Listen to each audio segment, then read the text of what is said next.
So this lesson is going to be about the enzyme substrate complex. So if you remember in our previous lessons ምን ተባብለናል? ሰብስትሬቱ እና ኢንዛይሙ ባይንድ ካደረጉ በኋላ የሚፈጠረው ስትራክቸር ምን ይባላል? the enzyme substrate complex ይባላል። ያው ኢንዛይም catalyzes the reaction without the shape change።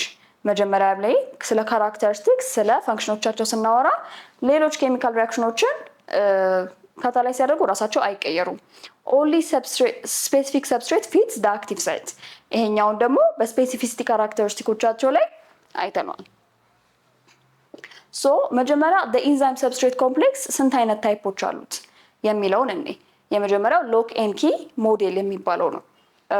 ሎክ ኤንድ ኪ ሞዴል ማለት ያው እስካሁን ድረስ ያየነውን በደንብ ኤክስፕሌን የሚያደርግ ነው። ሎክ ኤንድ ኪ ማለት ያው በራችንን ለመክፈት ምን እንጠቀማለን? ቁልፍ እንጠቀማለን። ቁልፍ አስገብተን በራችን የሚከፈተው የቁልፋችን ስትራክቸር እና በራችን ላይ ያለው ስትራክቸር it is complementary ወይም ደግሞ ባይንድ አድርጎ አብሮ መንቀሳቀስ ይችላል። ልክ እንደዛ the enzyme substrate complex የመጀመሪያው type of model is the lock and key model። enzyme active site ላይ ሪጅድ ነው ማለት ምንም አይቀየርም። ሎክ ኤንድ ኪ ስትራክቸር ላይ ማስታወስ ያለብን ነገር አሁን ምን ተባብለናል? ኢንዛይሙ ላይ there is an active site ሰብስትሬቱ መጥቶ ባይንድ የሚያደርግበት ይሄ ስትራክቸር ወይም ይሄ ሼፕ አይቀየርም። ስለዚህ ሰብስትሬቱ ሁሌም ቢሆን እንደዚህ አይነት ይሄንን ኮምፕሊመንት ማድረግ የሚችል ስትራክቸር ይዞ መምጣት አለበት ማለት ነው።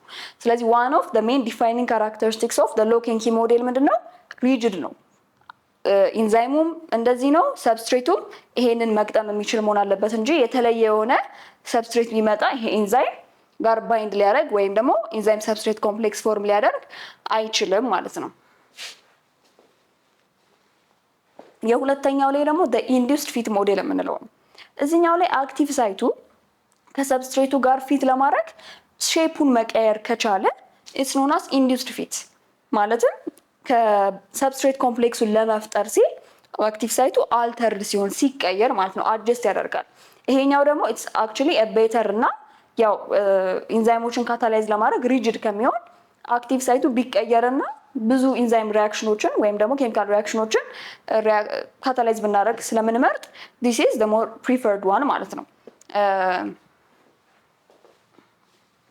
ይሄው አሁን ይሄኛው ፒክቸር ላይ እንደምናየው አሁን ሰብስትሬቱና አክቲቭ ሳይቱ መጀመሪያ ላይ ኮምፕሊመንታሪ ላይሆኑ ይችላሉ።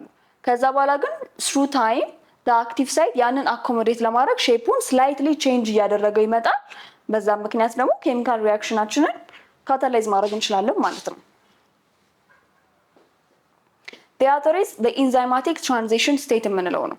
ይሄኛው ላይ it's just considering the rate of ከሪአክታንት ወደ ፕሮዳክት የሚቀየርበት የኢንዛይም ሜካኒዝም ኦፍ አክሽንን ማስታወስ ወይም ደግሞ ማሰብ ነው። ይሄ ትራንዚሽን ስቴት ላይ ሃይ ኢነርጂ አንስቴብል የሆነ ኢንተርሚዲየት ፎርም አለን ኢንዛይም ሎወር ያደርግልናል። በአጠቃላይ የስትራክቸሩ ላይ አሁን ትራንዚሽን ስቴት የምንለው አሁን ኢንዛይማችን መቼ ሰዓት ላይ ነው ከሪአክታንቱ ወደ ፕሮዳክቱ መቀየር የሚጀምረው የሚለውን የምናሰላበት ነው። ስለዚህ ነን ካታላይዝድ ከነበረበት ካታላይዝድ ሲሆን የሚፈጠርበት ትራንዚሽን ስቴት እሱን ኤክስፕሌን የሚያደርግ ሞዴል ነው ማለት ነው። ሶ ስለ ኢንዛይም ሰብስትሬት ሞዴል ያየነው ይሄን ይመስል ነበረ። So we have seen the two types of enzyme substrate model, which are the lock and key እና the induced fit. Lock and key ላይ there is a rigid የሆነ fixed structure of enzyme substrate complex.